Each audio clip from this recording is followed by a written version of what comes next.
really wish I could choose what country my teams went out to.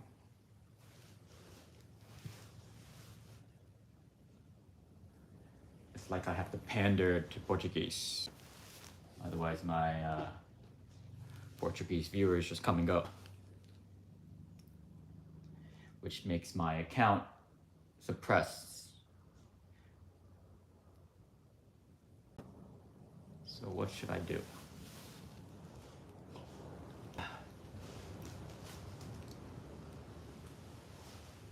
I have to go with the flow. I'm in. I can always caption it later. Perhaps use a mixture, huh? That's all well, right? Not following one single religion. Learning a little bit from many religions. Not to obey and follow and leave, but to search for hidden truths, good truths and bad truths.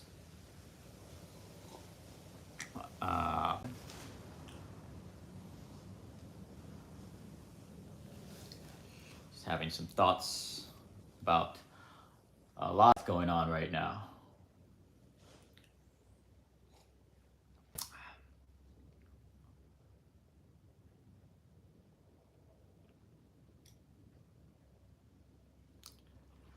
É muito caótico agora.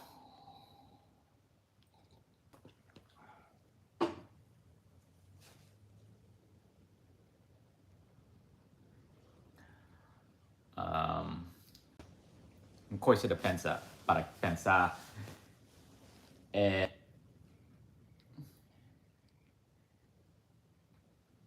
nós temos duas donos. Nós temos we have two slave masters.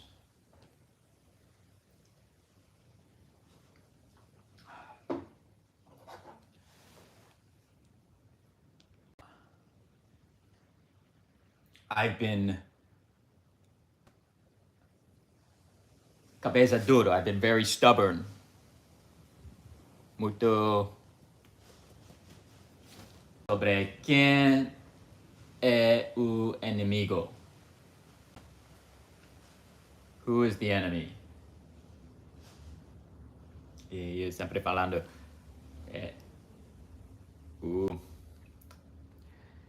o donos de empresa e os políticos que donos pagar para ajudar deles, né? Essas criar juntos governo de regras e governo de dinheiro, empresas, corporações e bancos. E esses dois juntos para controlar todo mundo.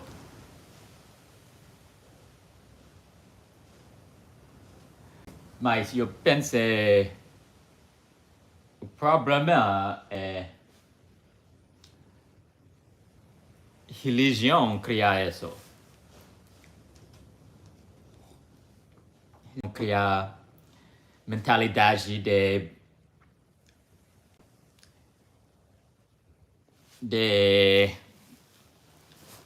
seguir dinheiro. Todo quer dinheiro. Todo é sobre ganhar dinheiro para a igreja crescer. Ganhar dinheiro forte, trabalhar forte e dar dinheiro já.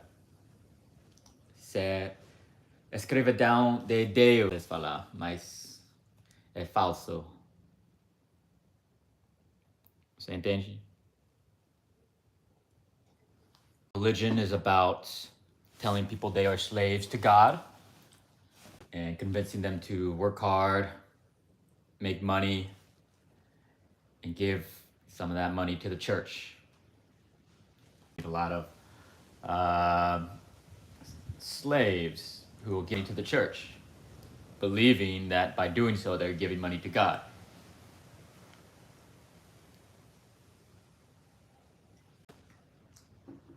It's a layer religions put between people and God.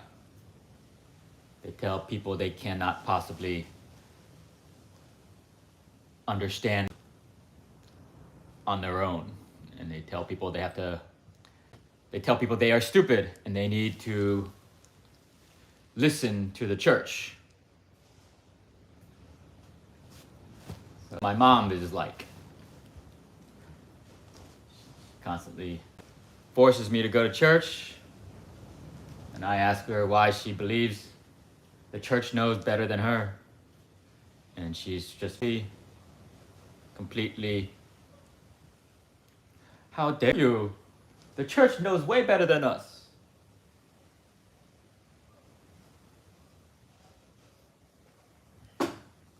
You have eyes, you have a brain, you can read the Bible, you can learn and think what is good, what is bad. You can think about it yourself. You can question and answer yourself. Oh, we need pastor. He's like a professor. So Asian Koreans are very like academic when it comes to Christianity. They believe in listening, strong professor, like at school.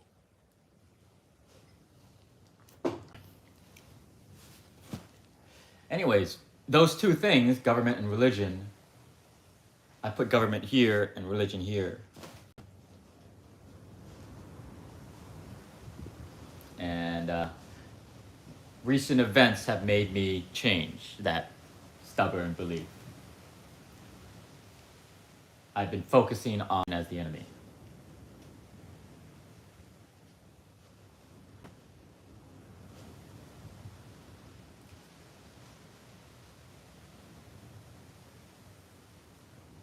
But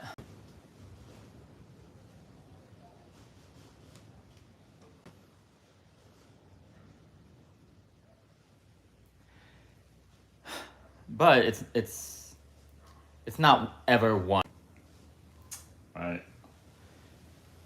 So with Taoism, I'm learning everything has a good and a bad side. Everything has two parts, right? If it was ever in one part, you know, you squeeze one end of the balloon, it's just gonna get bigger. You squeeze that, and it'll get bigger, right? So perhaps at various times it is mostly one thing, but it doesn't stay like that ever.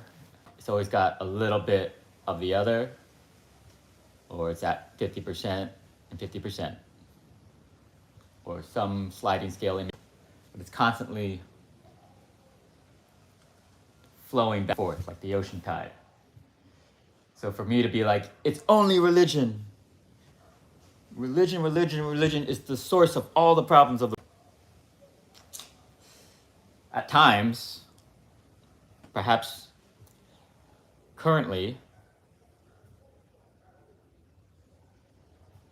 but regardless, it's always both religions and governments.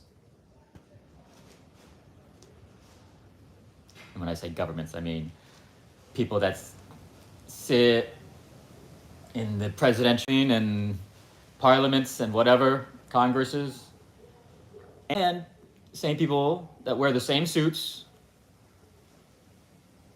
and have a bunch of staff, which is people that are members of the banking industry, people of the corporation board of directors and CEOs and all this sweet executives. No difference.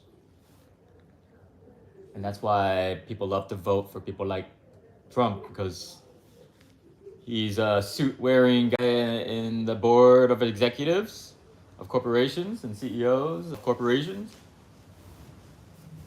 And companies are just like countries in the minds of, so they have no problem putting corporate billionaires on in political office because they're the same. We just have to accept that fact. They are the same, and that makes them both. The idea of them being separate things is misleading. I guess that term, corporatocracy, corporation democracy, some sort of where corporate interests basically rule, control the government, whatever. And okay, yeah, they have money, and they decide who gets shown more on TV in a good way and who gets shown more on TV on a bad way. Or in the means, they own the media platforms and they own the networks for the television shows.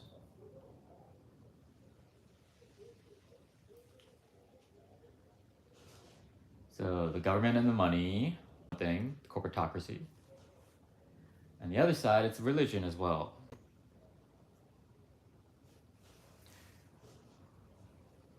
The corporatocracy is there to inflict harm,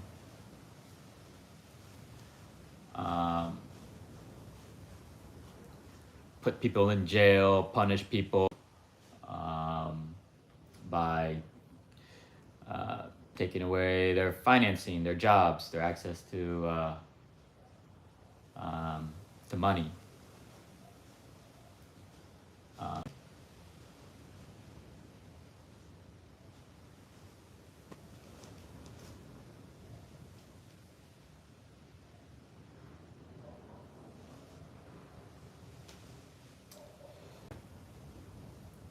And then on the other side, you can't just be all punishment, right? Then you're like North Korea, where it's just all stay in line or you will be jailed, tortured, executed, whatever. That's all whip. Corporations and government, all they do is try to save you, punish you with police and prison. And then on the other side, you have the bread and circus. And all of that is basically religion. Religion tells you it's okay, you're living in slavery and prison. Just hold out hope that one day you'll finally die, and they distract you with that. Also create a space, nice spaces, always in the middle of the city, for people to go and listen to her sing songs and spread peace and happiness. People have a lot of conflicts in the slavery system, and religions offer space to hear church bells and light incense or light a candle and hear everyone sing together and think happy, positive thoughts. And also give people a sense of their purpose is to worship God. God will take care of you in the afterlife. And if you worship God well enough, maybe he'll you with some money or some prosperity. Or if you're sick or your family is sick, you can go to God to pray when you can think of no other to help your sickness. I wonder if Amanda prayed to God for when her father was having a heart attack or dealing with sicknesses.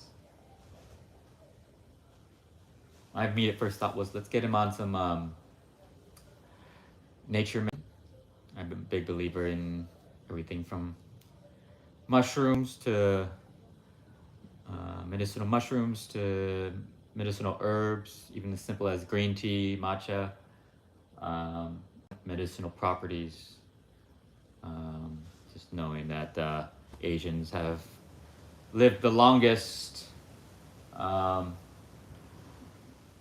because they eat a lot of mushrooms and drink a lot of green tea or ginseng or various other herbs. But when I look it up on Google, the stats say the Japanese had a life expectancy of 40. Yeah, that includes all the wars that they've been dying from. They got nuked twice. That's a lot of children that were bombed and shortened their life expectancy to almost a few years. That's all factored in. Well, not that many people died compared to the total population. It devastated their country.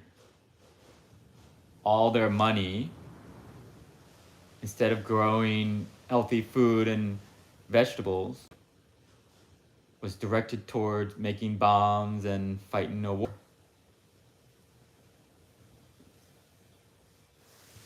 So not only were the men sent off to fight, the women back home, they were eating rations. Everybody that goes through a war goes through a type of starvation. You don't get to eat nice. You don't get to healthy lives. Pretty much getting carpet bombed. Whoever survives is inhaling all kinds of toxic chemicals that's going to give them diseases. There's lots of diseases, cancers and whatnot, that happen after wars, for decades after. Like it takes like 30 years after. And lots of people dying early of cancers and whatnot. And not just from chemicals from the bombs and whatnot that were carpet bombed everywhere, but also from just like you don't have healthy food options, so you're just eating unhealthy stuff. And so I'm sure you'll find a lot of stomach cancers for people that were children of wars, born during or right after wars. You have an entire generation that's by around 1980, you start to see the effects of those wars wear off. And then people's life expectancy goes skyrocketing way up. And then capitalism is always there to swoop in and say, we brought it up. Western capitalism is the reason why people have longer life expectancy. And that's how it works. Capitalism colonizes a land, creates major war. Lots of people die, and at least a generation after that war, a lot of those people die, and then maybe 2 or 3 generations after the war, people recover on their own merits out of the newer generations climbing out of it. In the Korean War, Our grandparents got decimated. My parents, boomers, born in the 40s and 50s, they climbed out of it. They worked their ass off. So all they know is about life is just work, work, work, work, work, work, work. And so they made a lot of improvements to the country, and people's life expectancy got better versus my grandparents' generation. And so capitalism created this huge war, lowered the life expectancy. Like if you go back 600 years, I'm sure the life expectancy was very good. But after, European imperialism, spreading Christianity and capitalism,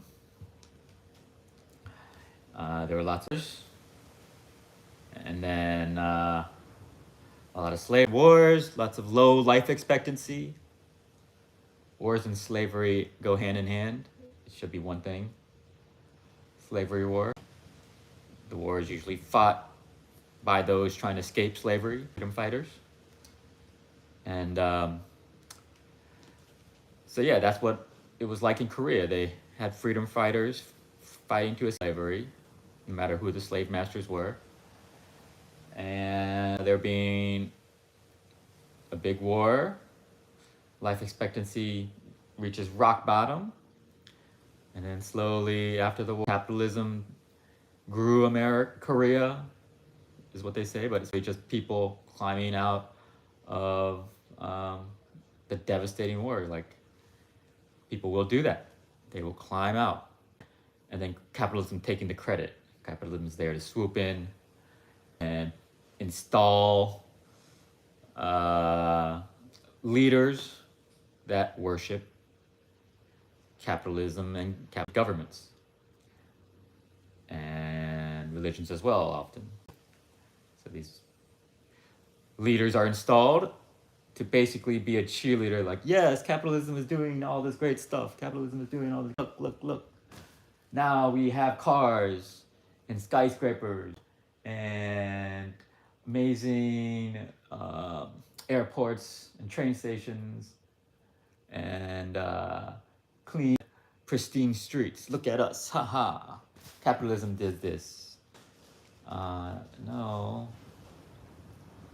It's all a show.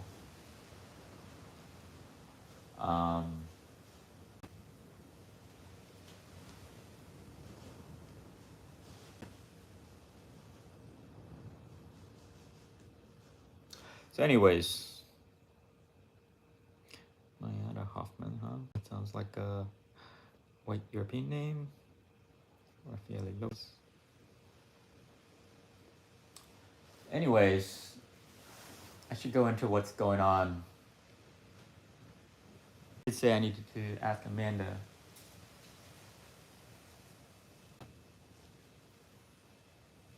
Something. Oh yeah. Does she ever pray? I believe she never got brainwashed by religion. She always just never entered the church. So I want to know, when she's desperate, does she ever pray?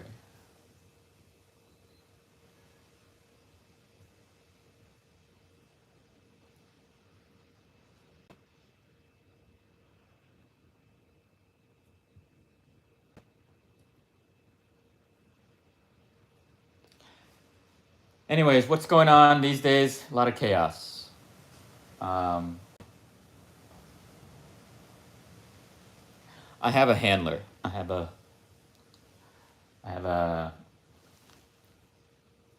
an agent.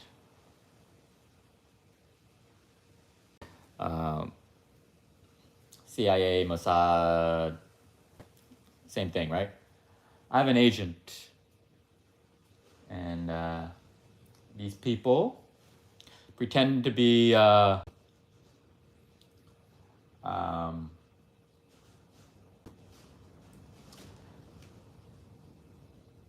good people.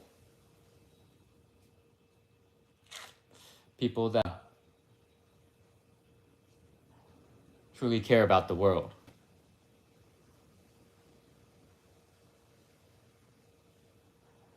But instead, they truly care about themselves.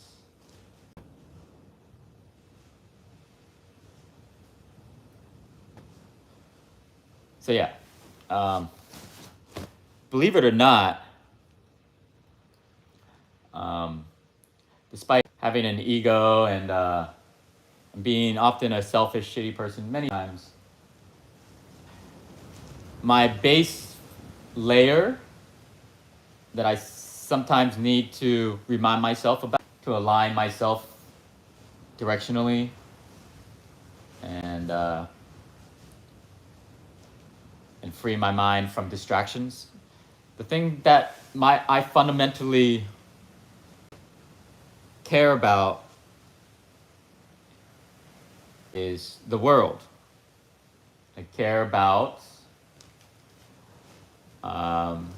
nature, the entire nature, not just property, backyard, whatever. I care about the land right out there, right out that inside that window. You can't see, but miles and very few homes. I care about all that land, all in that direction. It goes all the way to the Amazon.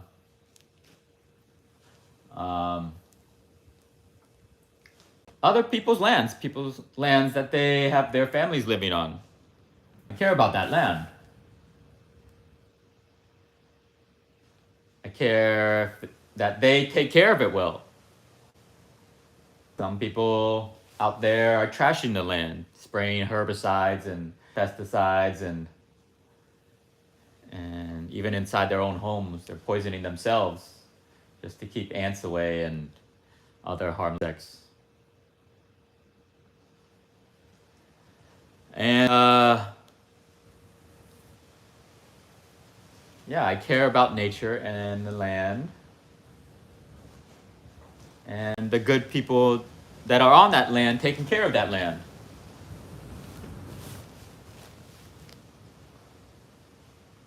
I want them to not be enslaved.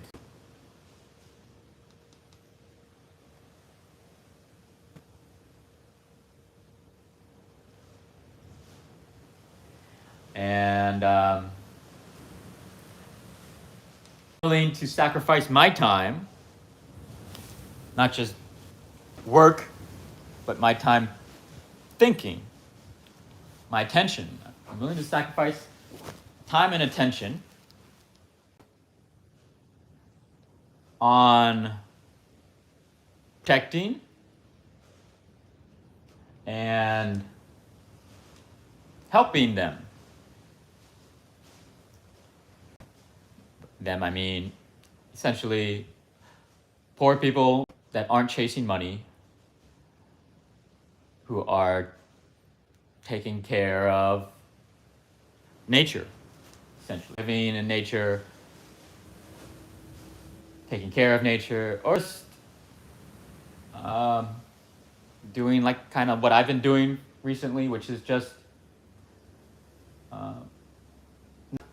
consuming,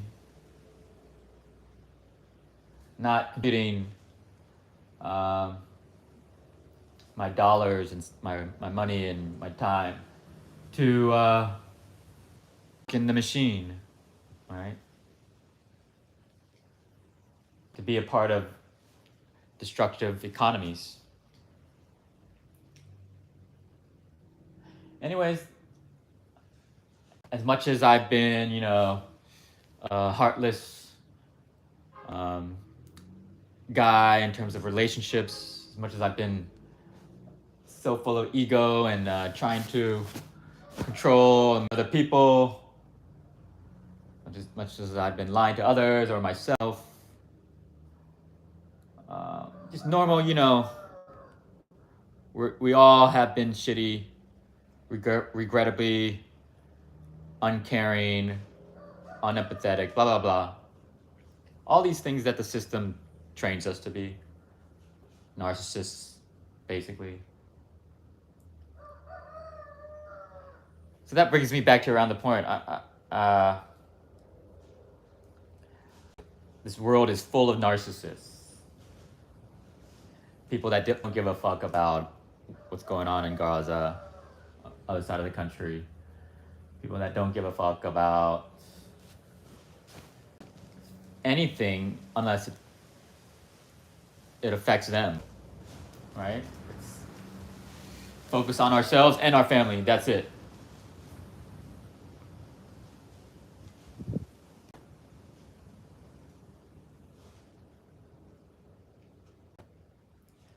So anyways, these are basically mostly the only people that are around.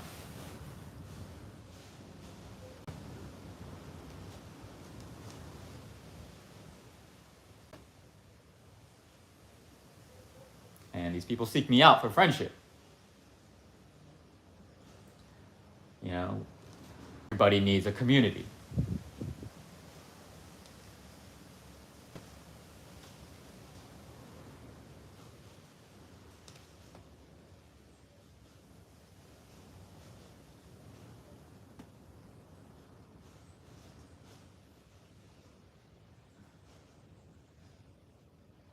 However, forming a community with people that are actually narcissists,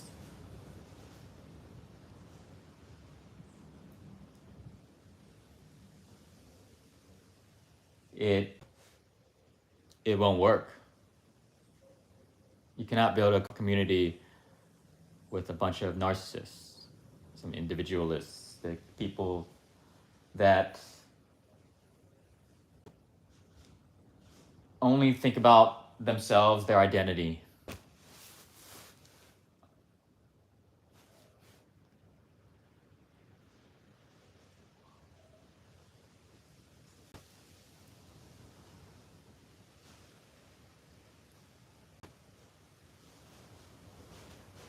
So that's my big problem here in Brazil.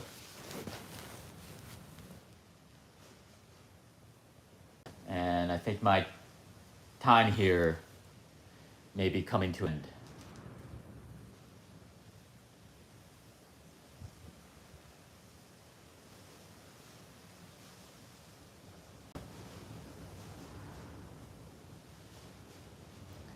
And I'm seeing signs of it everywhere that I've been kind of ignoring.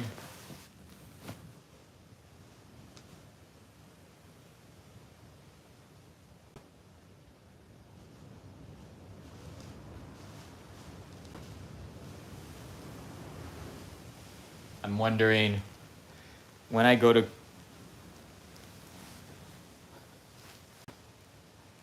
when I leave my parents, I'm wondering, is this my last time here? Like, you don't know. You don't know. You don't know if, hey, is this my last day? You don't know.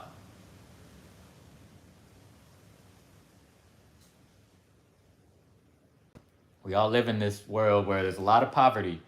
Any one of us could be walking down the street, a young, desperate kid whose family is starving.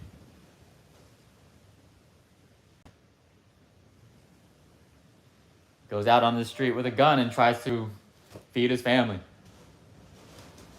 Or goes to your house, tries to feed his family, find something to steal, try to rob. You don't know. You could literally be robbed and killed. It goes wrong, whatever, gets freaked out, accidentally pulls the trigger, whatever. We're living in that world now.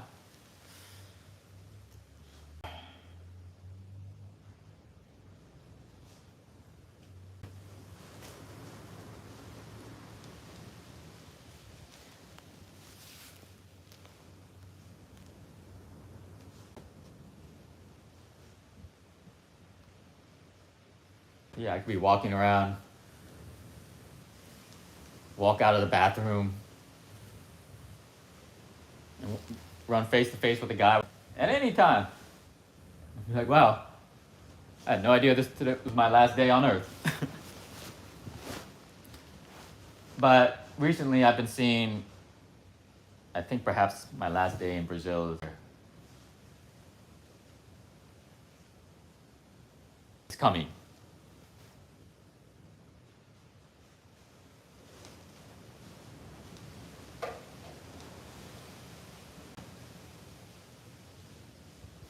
And it's not like I didn't like Brazil. I find a lot of people to be so open to talking.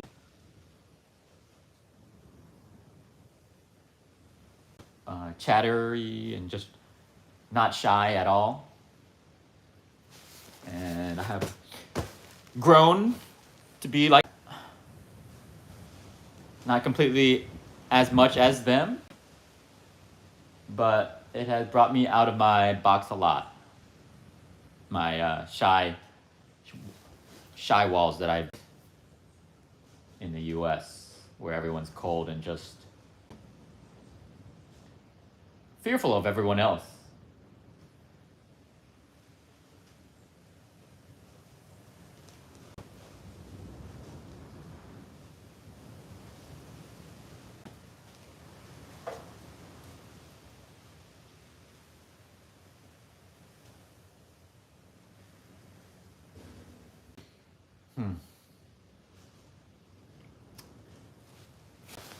But yeah, let's get more into details.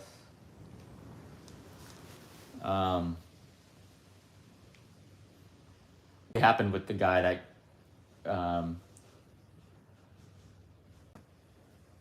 with my friends that reported me to the police. They wanted me to go to prison and destroy my life. What drove them to do that?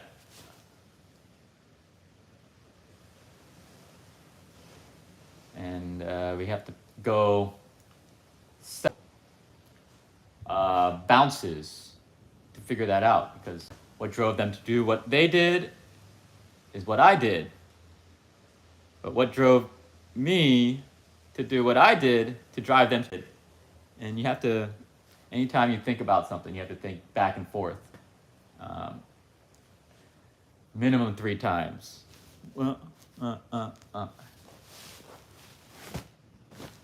Ask minimum 3 times, well, what caused that? For each answer. So basically, I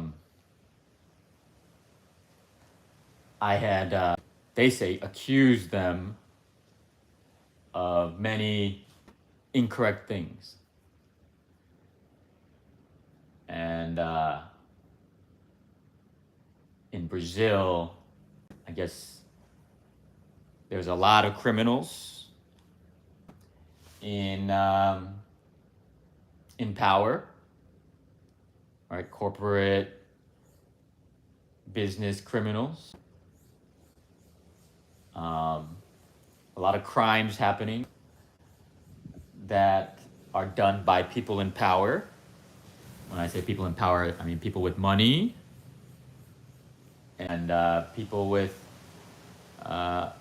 high positions, whether that means high positions in police or government, law, whatnot, and high positions in companies.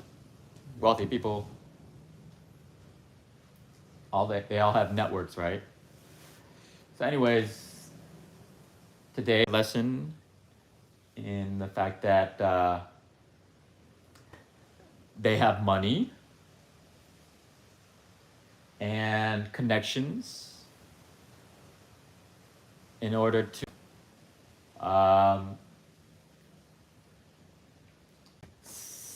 silence anything that they don't like.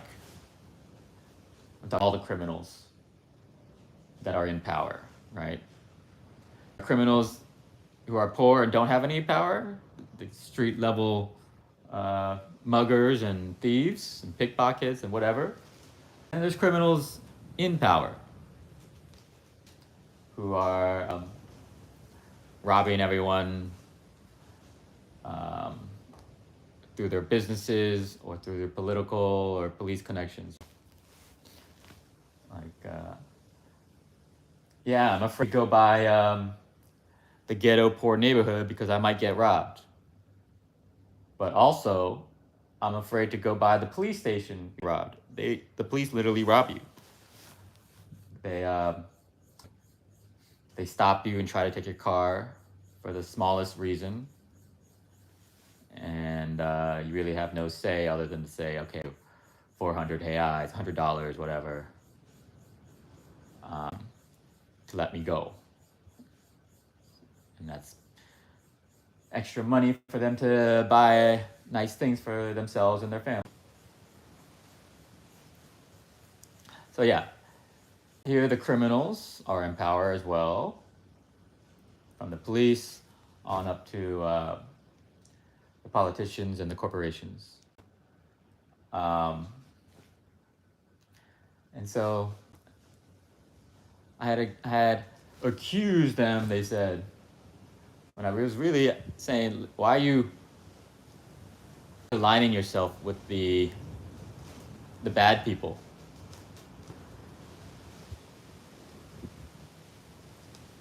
And after months of them trying to defend the bad with me, they've been defending the bad people for months, defending the criminals. I said, why are you defending them? You're sending me links to people who defend them. Are you part of a cult?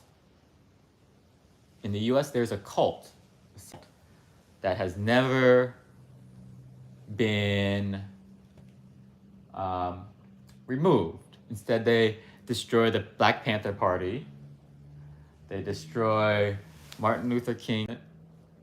They destroy, of course, Malcolm X as well. But they allow this cult, it's called the KKK. And so, over 100 years, the KKK has always been allowed to exist. It's been just allowed. And it's a cult where you're like a secret. It's a secret society. There are many secret societies in the US. And in some regions of the country, you have a big KKK. So I had to ask him, like, there's a lot you're being secretive about. I'm a human lie detector. I'm able to tell individual lies, and I'm able to tell lies made by media, made by politicians. I can see when a politician is lying, and I can see when the news is lying. When an article, right away when I see, a few decades ago, they tried to get everyone to drink a glass of wine every day, like it was healthy medicine. A glass of wine every day is proven to make people live longer, is what they were saying. I could just see lies. I could see, no, that's not true. You could get the same effect from a glass of grape juice. The alcohol help you live a longer life. And even one glass of grape juice is not going to make any dent in your life, any improvement at all. Like, anyways, I've always been a lie detector. So I can tell when someone has been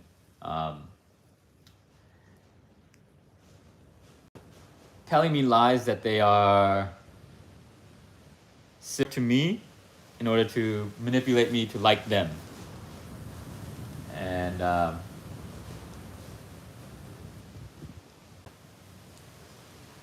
I don't agree with it.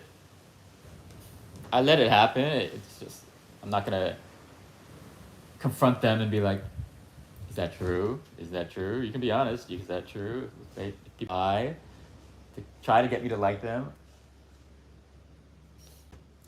even though I can tell it's a lie.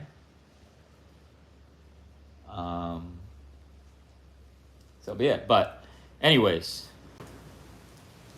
one of the big things is like, you can measure a person's intelligence, and there's levels of intelligence. And one of the first low levels of intelligence is whether they believe in voting for one party. Whether they believe one party is good and the other party is bad. If you have any intelligence, you know both are bad. And both are just to fool you, tell you lies that says, if you vote for a politician of this party, of this religion, it's really a religion,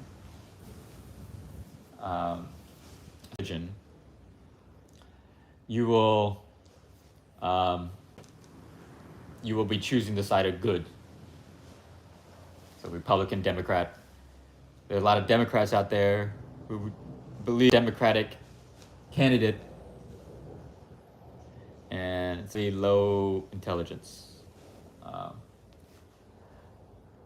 Both candidates are working together. One might even be, it's like wrestling, the fake wrestling where they make each other run into the ropes and then clothesline each other. Right, that's fake, right? There's someone who's intentionally losing in dramatic fashion, and someone winning simply because it's part of the script for entertainment. And there might be a great comeback. There might be parts where both sides, you can't tell who's going to win, but it's all scripted. And whichever side loses, lost intentionally. And this whole drama about it. Well, if I voted for my candidate, we wouldn't be in this mess. And so there's hatred, Anyways, that's one level of intelligence. And the last person I voted for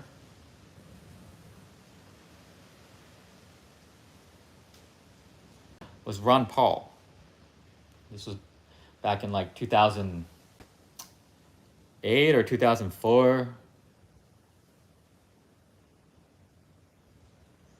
Anyways, I could tell Ron Paul was an old guy, too old. Old people are generally more racist. They come from a time where deep apartheid, deep segregation, deep ignorance was normal. So in general, we should not be very impressed with old people. But of course, in politics, people like to choose old candidates. I really think come to an end, but still, I'm fresh out of college. I have become atheistic, using my brain, just really rebelling against religions. And I could see that governments are creating what's called vote for the lesser evil candidates.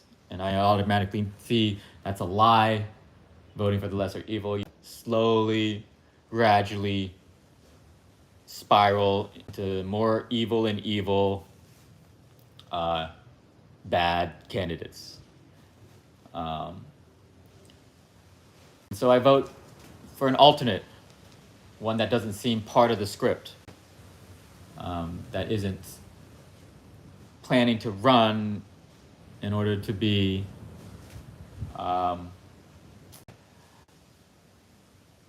to lose, essentially.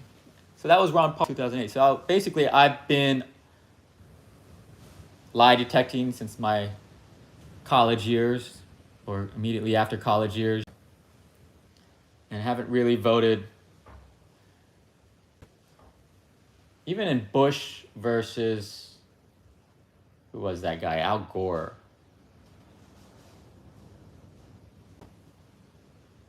I knew both were, I chose not to vote. I was old enough to vote, but I chose not to because it was just like, I can see behind the curtain. I can see both sides are owned, and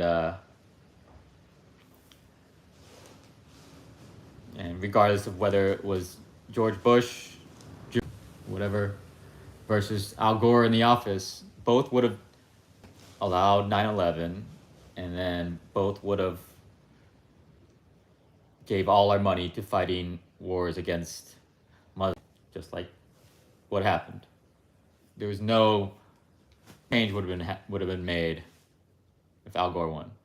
And then there was like a lot of corruption going on in the voting booth. So there was like, did George Bush really win the votes? And Al Gore lost. And they were like, let's take a look at the vote. Al Gore was like, no, I lost. I'm out. Like, just clean, owned. And anyways. So this, I'm saying this not to toot my own horn. This is the reality. This is the reality. I have this special talent, and not even genetically. I myself, why did I have this special talent and other people, or 99% of the world doesn't have this talent? Why am I the only one? Am I some kind of reincarnation of Jesus? And my first answer, who knows, maybe it is, but my first majority answer is no. I grew up with them that lied to me almost every day.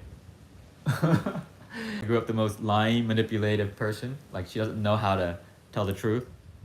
It's just like ingrained in her. She can't be like, I went to church because I feel like I need to impress other people, and I want to use you to impress other people. Like, I have a healthy, handsome son. I want you to wear nice clothes and give me a self-esteem ego boost. I don't have a self-esteem ego boost to be proud of very much, so come to church and being honest. Instead, she has to like lie, manipulate me to or bribe me, or try to just constantly lie. So I've been learning every day. She's been teaching me how to identify ulterior motives, how to identify a person's tells about lying, and how to identify and think for myself. Like, why? Ask why. Ask other people why, and ask yourself why. But asking why. And don't trust ever. There's always ulterior motives. So I've been a human and world lie detector ever. Mostly because of my mom training me. But probably a little bit, I don't know, somewhere else. Whispering that comes. Anyways, so this friend who I have around me here,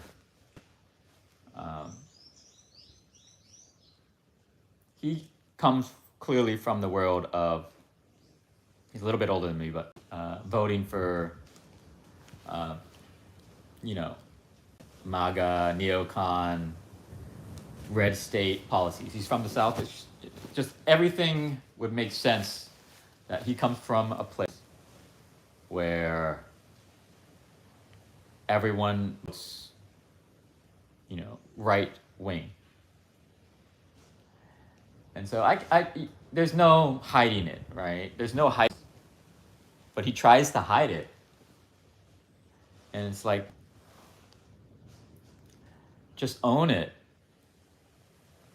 And he tries, and I say, look, when he argues, because he used to argue a lot of conservative viewpoints to me. And I'm like, you're basically parroting propaganda lies from the right. And he would counter by saying, oh, you're just a Democrat. And you're liberal. Like, I think pretty much that's happened. Like, I criticized Trump because he was at that time already president or running for president. And he was like, well, Hillary does that. Hillary does this. And I'm like, Hillary's long gone. And nowhere did I say Hillary was great. The fact that he automatically assumes I'm on the other side tells me he thinks in terms of one side is good and one side is bad. So I have all these data points to tell lies, not speak lies, but to tell what is a lie. And he constantly tells me, no, he's also intelligent, right? He thinks it's about competing intelligences. Show he's smarter than me. Because this person doesn't believe in the one side is good, one side is bad. But his arguments were always that way. So I know he believes one side is good, one side is bad. It takes an intelligent person who knows both sides are bad, an illusion. And for me, I can say I've been like that maybe because I didn't vote. I didn't vote the first time I had the chance in college, and first time out of college that I voted for the underdog party basically, and it was Libertarian Party at that time. And ever since after that, I didn't really vote. I told both candidates a bunch of liars. And is that to say I'm intelligent than everybody else? I mean, does it matter? Like, why are everyone competing? Like, if someone tells the truth, there are people that will be like, you're so arrogant. You think you're smart. I didn't realize it at the same time you did. I realized it later, but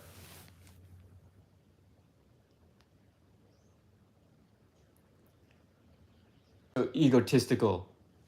Like, people really hate it when a person says the truth. And I'm by no means the smartest person. Smarter people that have written books that I love to read. I love to read their books. And I consider them a lot smarter than me.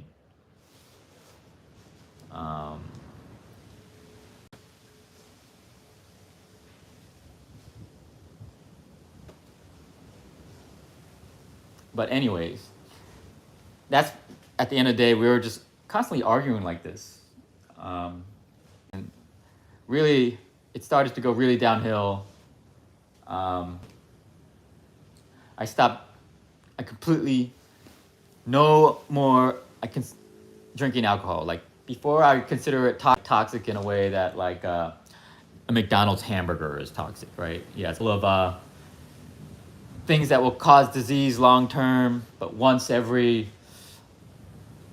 couple months, you know, or every week, half a beer, that's okay, right? So anytime I would like eat Mexican food, like once every couple months, I would drink half a beer with it because the flavor, I think, Corona or a Mexican beer with Mexican food, it just brings back memories of when I was in Mexico. And that's what you have to try when you're in Mexico.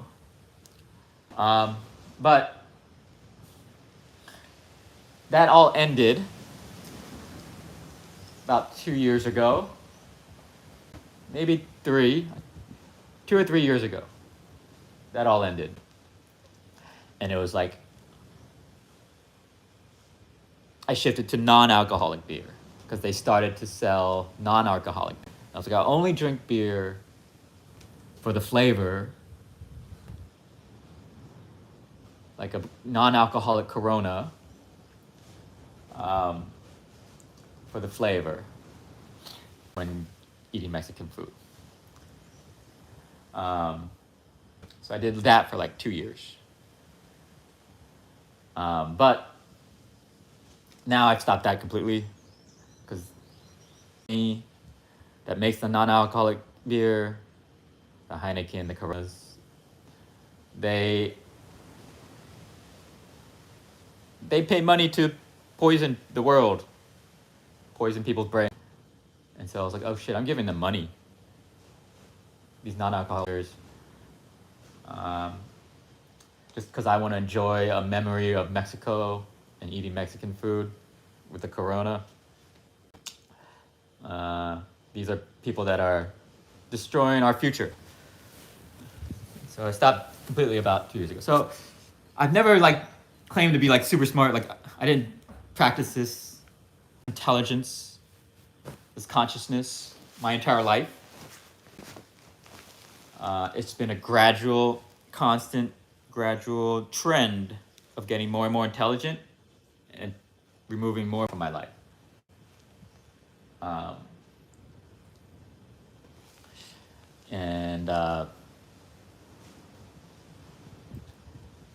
It's been a lifetime learning experience. Like, wow, you know, I pay attention to all the information. I pay attention to what I see around me. Like, when I go to a bar, I look at all the beer drinkers. I look at all these people who know about their beers. And they are aging faster, I notice. I could even see within a few years, like Amanda fought with me a lot. I'd be like, you should drink less, because she liked to drink a lot. Like every meal, a beer. Like every night, go dance. You know, they like to dance here and drink alcohol. So it was at least like 4 nights a week drinking 1 or 2 beers. And a year goes by, I can see her getting older. I notice, I can see. I'm like, you're about to turn 30 soon. But to me now, you look almost 32, 33. Especially when you wake up in the morning. And anyways, she always fought with me and said, no, I'm not going to quit completely. I'm not going to quit. And me trying to say, even like a little bit is still poison. And a little bit adds up. You know, drinking 400 beers in your life before you turn the age 30, yeah, it's terrible. Drinking 400 beers by age 60, much less beers, just moderate beer drinking. it's still 400 beers of aging and toxicity and poisons and dumbing down. Anyways, so I have this going for me as well, and it's also part of my my intelligence. I've never been able to drink alcohol well, so I didn't drink alcohol very much. My 20s, I pretty much didn't go out. Sometimes I was forced to, or really peer pressured to go out. And there were other times when, after a bad breakup, heartbroken, I'm like, okay, I'm just gonna try to find rebound relationships, try to get out there and heal my broken heart in the arms of a woman. So I went clubbing all the time in my late 20s and early 30s. And that was a lot of drinking. That was probably the most drinking after a heartbreak. So my college years, I didn't drink at all. To play basketball all the time instead of going to frat parties and clubs. So a lot of people get dumbed down in college. They drink a lot in college in America. I skipped all that. Alcohol made me very sick. And at that time, I just started to use my brain like, I don't have to do what everyone does. Even though it prevents me from having a lot of friends, being part of clubs, all these things that you're supposed to do in college to get a job. I didn't do all that. I just played basketball, kept to myself. Would always go to the gym. It was all empty on Friday nights. And I did a lot of reading. So that right there left me a lot more intelligent. It's just, again, call it whatever, but it's a fact. A lot of people get dumbed down drinking in their late teens and early 20s. They probably drink, let's say 5 bottles of alcohol over the course of 15 to 25, 10 years. 50 bottles of alcohol a year, 1 bottle a week. Dumbs people down a lot. I don't just mean IQ intelligence. Oh, I know a doctor and lawyer that drinks all the time. And they're very smart. They may know information, but they don't know how to use that information to see truths. They still fall for bullshit propaganda and lies. So when I say intelligent, I mean lie detector. Not easily fooled by false information, lies, propaganda, unbalanced, biased information. There are just lots of people that can memorize. Charlie Kirk can memorize 30 points telling us why we should support bombing children in Gaza, and have all these facts lined up perfectly, dates and numbers, and he's an intelligent guy, but he's not intelligent.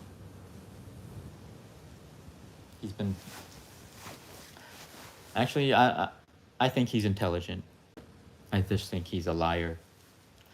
He wants to see all of us die. He has that, you can see the behind it. That's another thing. Like, I can see that Charlie Kirk is a liar. I can see that he's not believing the lies that he's spewing. He's trying to manipulate the public. And that just comes from, I found time with my mom as well. I learned what it looks like when a liar's lying and manipulating the truth and trying to control your thinking with lies. And I can see the same, it's like an aura. I can just see it. I can't describe specific poker tell. Like, there's no like twitch of the eye. Look, always look for this eye twitch or always count how many are doing eye contact or not. It's not scientific like that. It's just an aura. And I can see Charlie Kirk has the same aura that my mom has. And so I'm a human lie detector. Little things. But that's what is going down was Garrett started to, I guess, listen to me and the things I was talking about. Like I would constantly say to everyone who would listen, stop drinking alcohol. It's toxic. Even moderate amounts, it's toxic. Over time, moderate amounts of alcohol is little by little making you dumber. People are supposed to get wiser as they get older. That's the whole point of alcohol, is so that the older generation, the whole point of alcohol is so that generation is no longer wise. And that's why we have very unwise, unintelligent, ignorant boomers today, because a lot of them just brain-wise, dumbed down by moderate drinking. 50 years of moderate drinking will dumb you down so that when you see Facebook propaganda, some Facebook post that's clearly a lie for any person who hasn't been drinking for 50 years, will clearly see it as a lie. But someone who's been drinking just one beer every few days, every week, just a very small amount, but for 50 years, it adds up. No longer being able to tell what's a lie or not. What's a scam, what's a biased, propagandized perspective. They can't do it. And so I could tell my friend, a lifelong alcohol drinker. I'm not saying he was like hardcore drinker, but I could tell he was someone that drank more than one beer a week. At least 4 or 5 beers a week. Probably often 2 beers every time he drinks. Right. And I can tell that, one, because he's told me he's into breweries. Anyone who's into breweries isn't drinking 1 beer a week. They're drinking 4, 5, 6, 7, 8, 9, 10 beers a week. He would tell me about these special breweries that have like peach flavored, or even like the ridiculous idea that they could make them beers healthy with special additives, herbs, and whatnot. And I'm like, yeah, okay. I just go along, okay, whatever. Even though in my head I'm like, that's a lie, that's bullshit. And so unfortunately, or fortunately, you know, when I would go hang out with him, I would bring unalcoholic beers, just to, it was my way of saying, hey, this is something you should think about, right? It's like the first stepping stone off of alcoholic beers. It's like people are addicted to the carbonation, the acidity, the coldness, and everything about beers that can be addictive. And so here's a beer that has all that, but not the alcohol. And so it's an easier stepping board off of being an alcohol drinker. And then I find out, this was about last year, he stopped drinking completely. So I was like, good. And in my head, I'm thinking, you know, hopefully you can get smarter, and then we can talk. Like, because otherwise you're just repeating lies to me all the time, and it's exhausting to be around someone who's just repeating the very not see this is a lie lies. Like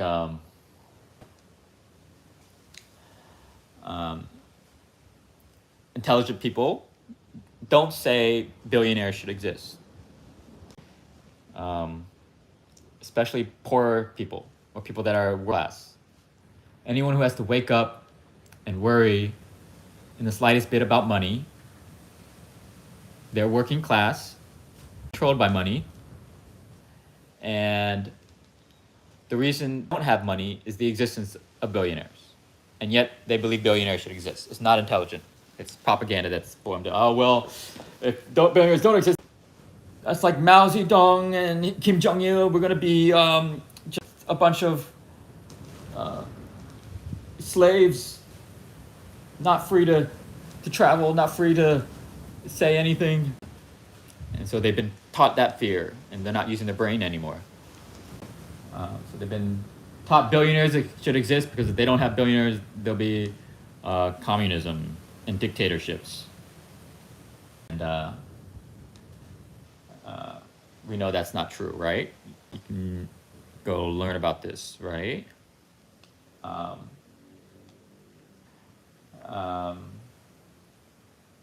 It is often true. It's not always true, is what I'm trying to say. Anyways, like you can have communism and also prevent dictatorships from happening.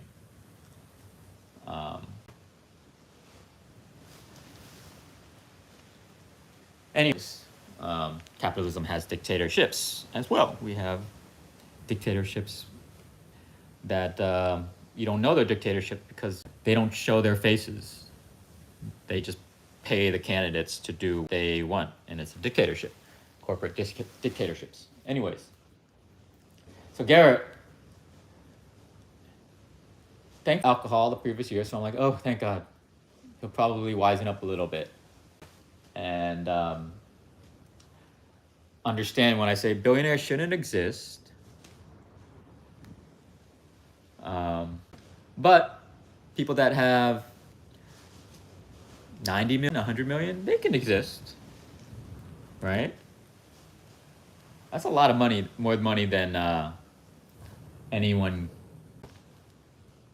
thinks about having, right? Anyone who's intelligent thinks about having, right? Like enough money to raise your family, be able to every year with your family, weeks long vacations, and really not have to work. You really don't have to work.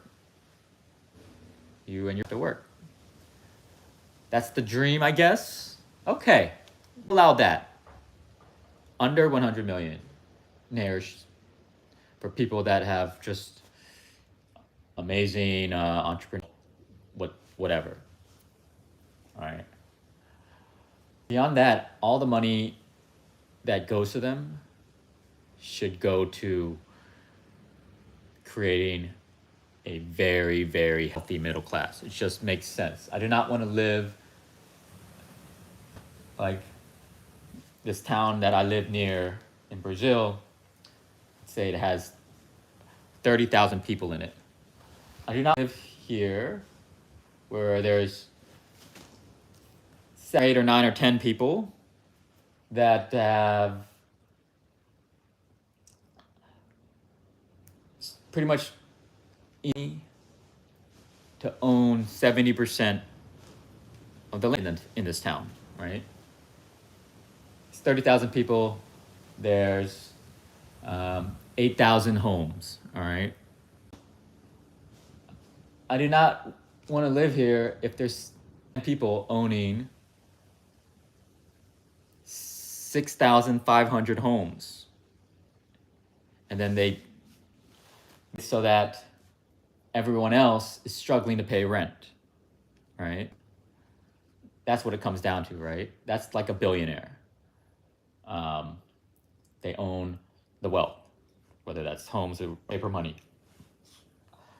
So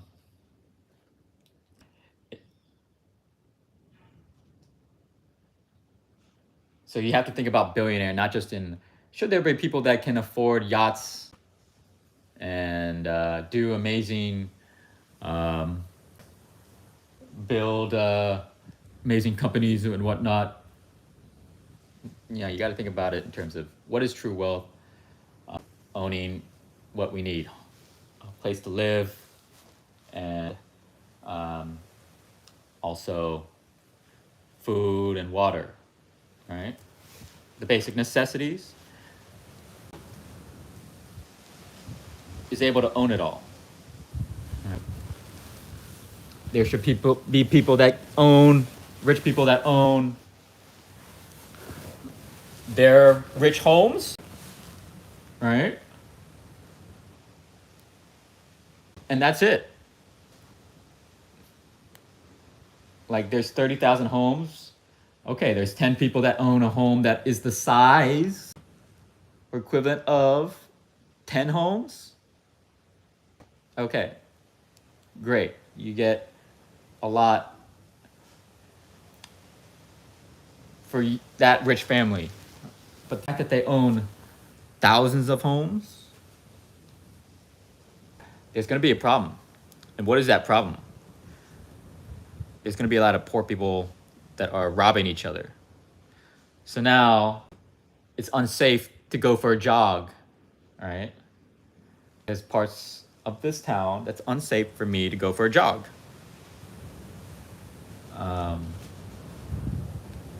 Because someone might, and a cell phone might feed their family for 2 months. So I might get robbed. And that's created because these people are starving. There's one person, instead of owning a home that is the size of 10 or 20 homes, they have enough wealth as a billionaire to own the town. A town that has 8,000 homes, own 6,500 or 7,000 of all the homes. That makes it so that people can't prior, right?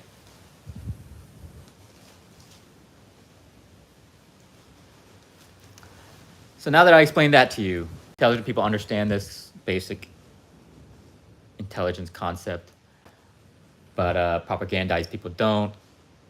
They think about, well, communism would create dictatorships, or this, or this, and this is what people who think they're intelligent, this is what they say. So my friend was like this: look, if we try to take away the ability of a millionaire having the equivalent of 1,000 people's homes in their possession, or equivalent of really millions, a billionaire on a global scale has enough homes, and we're talking about the people that own like 10 billion, they have enough homes to have like 20,000 homes. They have enough money. They are preventing 20,000 people. One person is preventing 20,000 people from owning a home because they buy up all the land, or they buy the firms that buy up all the, or they own stock in the firms that buy homes and land. Intelligent person who thinks they're intelligent, but is really still unable to see lies, the possessor of many facts, is like, they'll point out all the examples, dates and dollar amounts. This billionaire had this much money, and then they tried to tax him at this percent, and in 1970 this happened, and all those billionaires left the US and went to this other country, or offshored their money to these, basically, instead of helping America, all that money left America. And that's why we should next, or think about billionaires as a problem, because they will take the money and leave. So you're being against billionaires. You're the dumb one. I'm the smart one. I have all this information showing what happens. Bro, like, you need to stay away from the alcohol. Keep staying away from the alcohol. You started celibacy, sobriety a few months ago. Now it's been a year. You have a few months more, or a few years more of not drinking alcohol for your ability to tell lies, ability to detect lies, to go up, and for you to not repeat lies anymore, because that's a lie. It's half true. There are examples of billionaires leaving U.S. and examples currently, because China has a lot of billionaires the last 10 years. A lot of examples where China fled China so that China wouldn't take their money. And there's lots of ways that billionaires hide their money so that it cannot be taken away. But the point is, the whole idea that billionaires should not exist includes, this is what people that think they're intelligent but they're not really, includes keeping them from robbing the country and leaving with the money. Anybody that becomes wealthy takes money from an economy or a country and then leaves, right? It doesn't continue to cycle back into the country or the economy. That person is literally a robber. There's money out of a community, a society, a state, a country. They're being allowed to take money, billions, and leave. That person's a thief. And thieves should be severely punished based on how much they are stealing from how many people. And a billionaire is from millions of people. When they make money in a country, in an economy, they take money from people and they leave with that money, and it's not going back to that country eventually through taxes, through just spending. Like, instead, it just goes to that person to buy or to create even a price in some crazy tropical beautiful place. Like, all that money you took, it went to yourself and your family to live on a private island, or to buy Hawaii and make it your own private island with underground bunkers and movie theaters and even restaurants you've got buried inside your underground lair. I'm talking about Zuckerberg, right? Those are thieves stealing money earned from people and communities and countries and states and spending it to ridiculous human existences that that shouldn't exist, because it's starving kids. It shouldn't exist like that. They should be forcing us. If they want to have a home that's 10 times bigger, 20 times nicer, okay. But beyond that, they are stealing, using the economy, using the government, using the law, using the banking, finance tools at their disposal. Money, the end result is they take money from the people, lots of money, many people. They take money from the governments, lots of money, and then they leave. And that should not be allowed.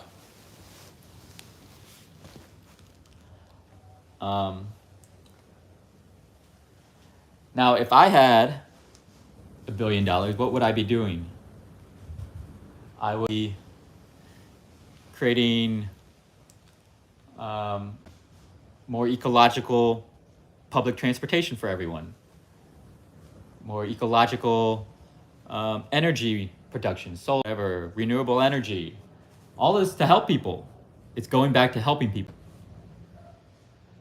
So if I had $50 million, where I'm living, where I live, I'm not buying homes on some other island. I'm not buying 10 homes around the world, hotels around the world. Wherever I live, if my money isn't going to improving the streets, creating more delicious restaurants that give people more jobs, creating more gardens for people to grow our own food, so that any people that are starving, they won't be tempted to rob people, so my streets would be safer, because instead of robbing people, they would have gardens they can work at. Right? I'll invest in making modern, and composting, all the ways for all the people in this town to have better lives and be less likely to be criminals. But instead, we have billionaires that own most of the land. It turns everyone into slaves and renters that can't afford to survive. They rob each other. And then you have these billionaires who have these giant walled off homes and hotels. And they don't even live here full time. They just come here a few months and then they go travel the world.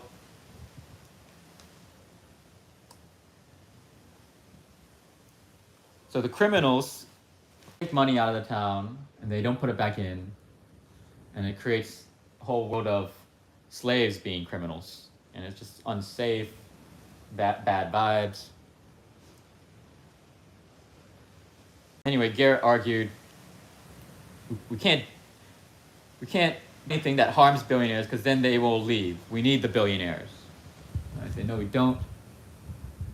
You're not seeing lies.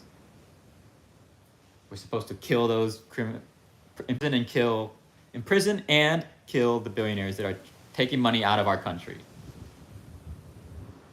You're stealing money from the country.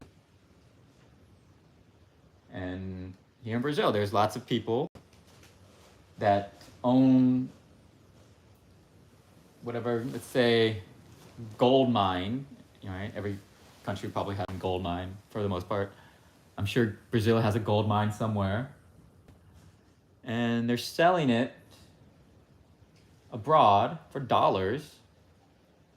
And so these people sell the country's gold that exists in this country that should make the people richer. But some Rafael owns all that land, gets over many years $1 million, and leaves, gets citizenship in the US, buys a bunch of properties in Miami, puts all the money somewhere else. It'll grow for him, investment-wise. His 100 million will grow to be 200 million in the US stock market, in the US real estate market, or around the world, really, anywhere. And then it never really helps anyone in Brazil. People are robbing money, and these people have like yachts. There's like some Brazilian billionaire who's giant fields of acai or whatever fruits, some banana, selling fruits to Dole dollars, and it's not helping Brazil at all. It's leaving Brazil, and it's going to pay the whatever ridiculous lifestyle of someone who owns yachts in Miami. Someone who left Brazil and is spending all the money in Miami. So that's what happens here. Same thing, billionaires make a lot of money and they leave with it. And the idea that we have to give their taxes and everything, do what they want, or else they'll leave. They'll leave and take the money. They are already leaving and taking the money. We're already depriving the country. Anyways, just explaining that to him was like getting through a brick wall. Like people that are conservative, red state people, it's a lot of programming, and it's a lot of beer that they've drinking over their lifetime, even moderately. But revealing this truth, it becomes like a fight, because he becomes like competitive, like, oh, you're smarter than me, huh? You know something I didn't know. So arrogant, and it becomes like a battle. Like, I'm not thinking about that at all. I'm just thinking, well, it's true. I'm thinking like, God, it's so frustrating how dumb people are not from, but yeah, they are dumb because of alcohol and religion that teaches them not to think, to just obey and believe that they are supreme, God's chosen ones. God's chosen ones don't have to think. They don't have to worry about being lied to. They just have to lie and manipulate. Because it's okay to lie to animals, to trick them without consequences. Wow, this is a long, and I still haven't gotten anywhere. Anyways, so it's been like that energy with this friend for a year, like in his heels to the truth that I'm speaking, and ultimately the lies that he's speaking, like Charlie Kirk's out there, they know the truth, but they lie to themselves at this point. And ultimately, the root bottom is narcissism. They're lying to protect their children's privilege, right? There's a bunch of lies that are told to the world to privilege a club, a certain cult.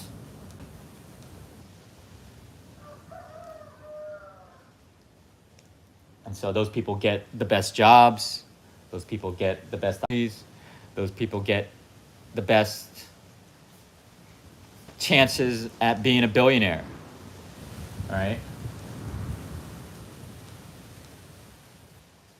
So these people are just narcissists at the end of the day. They care more about their wealth than the health of the planet and all the people that are enslaved. And so it's come down to me just saying, okay, I tried helping you. I tried to tell you to stop drinking alcohol, start learning how to dissect lies.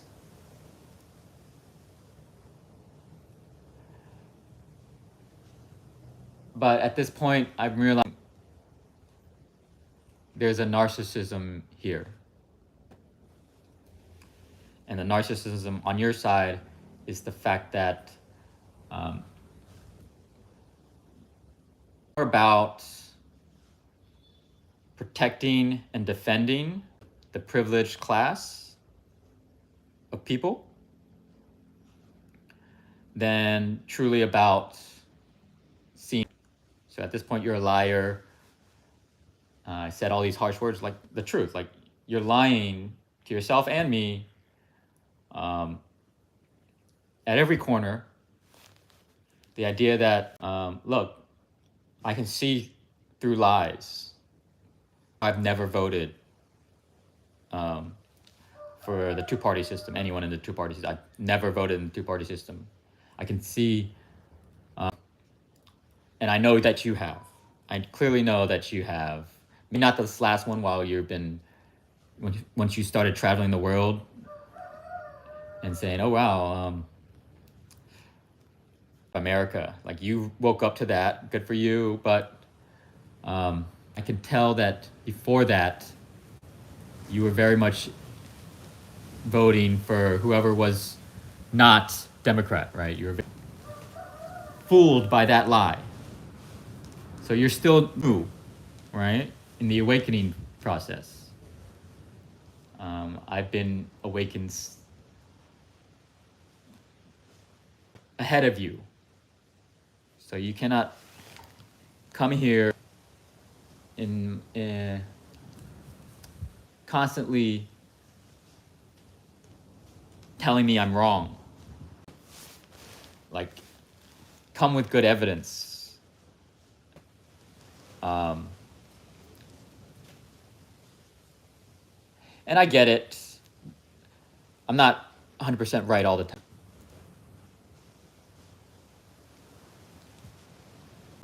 But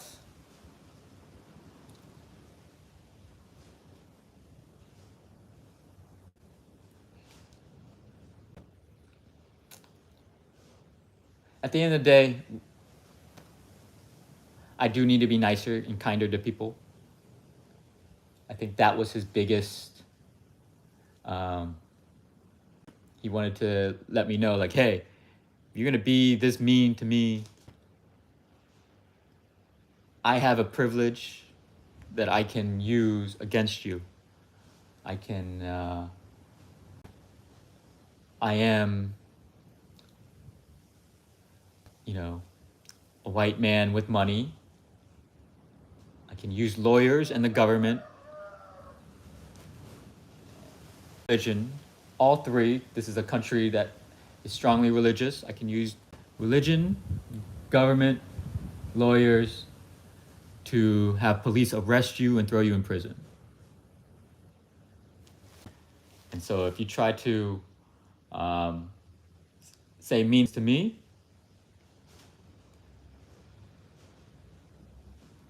about truths I don't believe in, I will use that power. And essentially that's a truth I knew about him. And I think subconsciously I was like, let's prove it. Let's prove it. And so that's why I used a lot of harsh words, like harsh truths.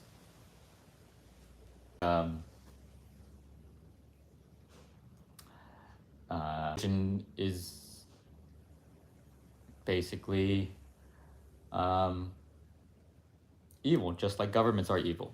They're both just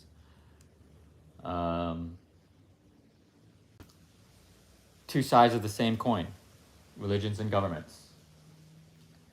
And a lot of governments start off being unreligious, but then they become religious and they start worshiping whoever is in charge of the government, right? Whoever's the figurehead. That's what North Korea is right now. They don't have Christianity, but they have worshiping Kim Jong-un, God incarnate.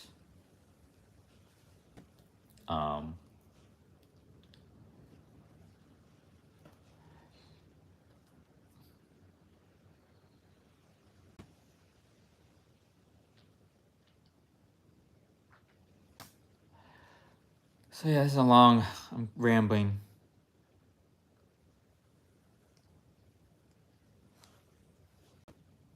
But yeah, right now I guess people are gonna start to say I'm a terrible, mean, hateful is the word, hateful,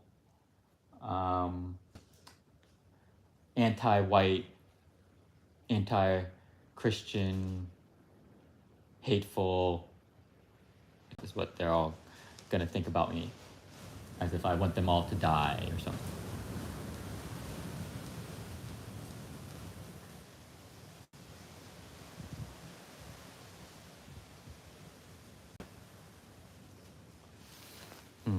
All right. I'm just speaking truth, though.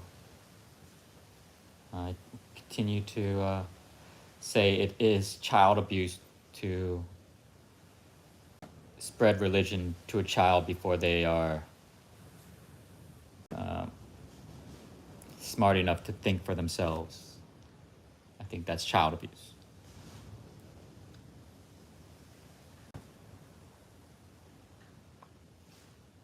Especially wrong to mutilate their penis before they're born. I mean, right after they're born, before they can even understand truly what's that about. And then being lied to it every day is kind of frustrating. Being lied that there's a medical reason. Okay, I'm done.